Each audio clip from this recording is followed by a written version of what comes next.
சேனல்ல வர வீடியோ பிடிச்சிருந்தா மறக்காம சப்ஸ்கிரைப் பண்ணிக்க. கீழே இருக்கிற பெல் பட்டனை கிளிக் பண்ணிக்கோங்க.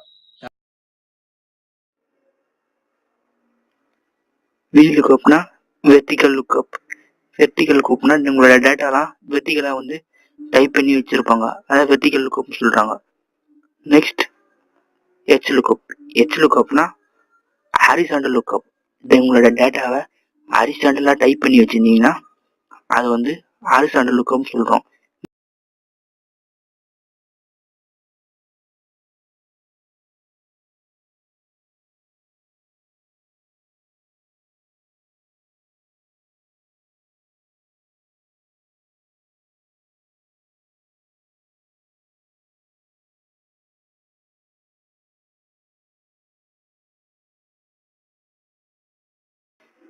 வெர்டிகல் லுக்கப்ல எக்ஸாம்பிள் இப்போ உங்களுக்கு காட்ட போறோம்.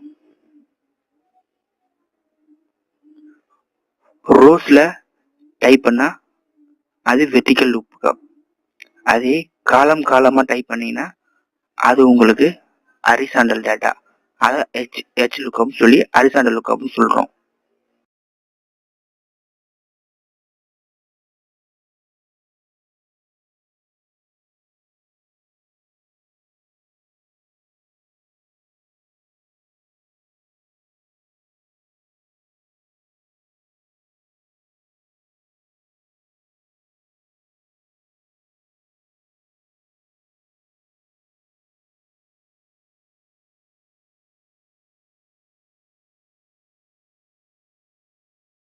V லுக்கப் டைப் பண்ணுங்க, பிராக்கெட்டை ஓபன் பண்ணுங்க, லுக்கப் வேல்யூன்னு சொல்லி காட்டும். லுக்கப் வேல்யூனா எந்த வேல்யூ உங்களுக்கு வியூ பண்ணி டேட்டாவை எடுக்கணும் அப்படின்றத அது சொல்லும்.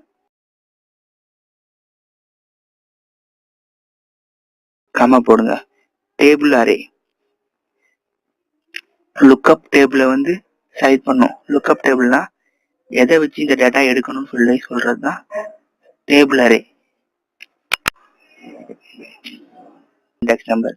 இந்த கட்டத்துல எந்த காலத்துல இருக்க டேட்டா உங்களுக்கு வேணுமோ அந்த காலத்தை வந்து நம்ம இங்க போடணும். எக்ஸாம்பிளுக்கு நான் டூன் போடுறேன். டூன் போட்டுட்டு கமா போட்டீங்கன்னா உங்களுக்கு ட்ரூவா ஃபால்ஸான்னு கேட்கும். ட்ரூ ஃபால்ஸ்ல நீங்க வந்து ட்ரூ ஃபால்ஸ் டைப் பண்ண வேணா, 0ன்னு மட்டும் போட்டீங்கன்னா போதும். அதை எக்ஸாக்டா வந்து கரெக்டான வேல்யூ மேட்ச் பண்ணும். இப்ப பாருங்க, ஃபார்முலா போட்டாச்சு. இப்போ நான் இந்த A4 கட்டத்துல 2 டைப் பண்றேன். அங்க என்ன டேட்டால இருக்கோ அப்பான்ற இது வந்து இங்க வியூ ஆகுது.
நெக்ஸ்ட் நம்ம பார்க்க போறது H லுக்கப். H லுக்கப் எக்ஸாம்பிளுக்கு சொல்றேன். H லுக்கப்புக்கு சேம் தான். டேபிளை வந்து ஹாரிசாண்டலா செலக்ட் பண்ணா முடிஞ்சு போச்சு. வேற எந்த மாற்றமும் இல்லை. டேபிள் டைப் பண்றதே வந்து நீங்க ஹரிசாண்டலா டைப் பண்ணி வச்சிருக்கணும். இதுதான் டிஃப்ரெண்ட். இதுக்கு அதுக்குள்ள டிஃப்ரெண்ட் பாருங்க. எது மாத்தினாலும் ஹரிசாண்டல் லுக்கப்பும் வெர்டிகல் லுக்கப் ரெண்டும் ஒரே டேட்டாவை தான் உங்களுக்கு காட்டுது. என்ன நீங்க டைப் பண்ற டேட்டாவை வெர்டிகலா டைப் பண்றீங்களா ஹரிசாண்டலா டைப் பண்றீங்களா பொறுத்து உங்களுக்கு V லுக்கப்பா H லுக்கப்பான்றது நீங்க செலக்ட் பண்ணிடணும்.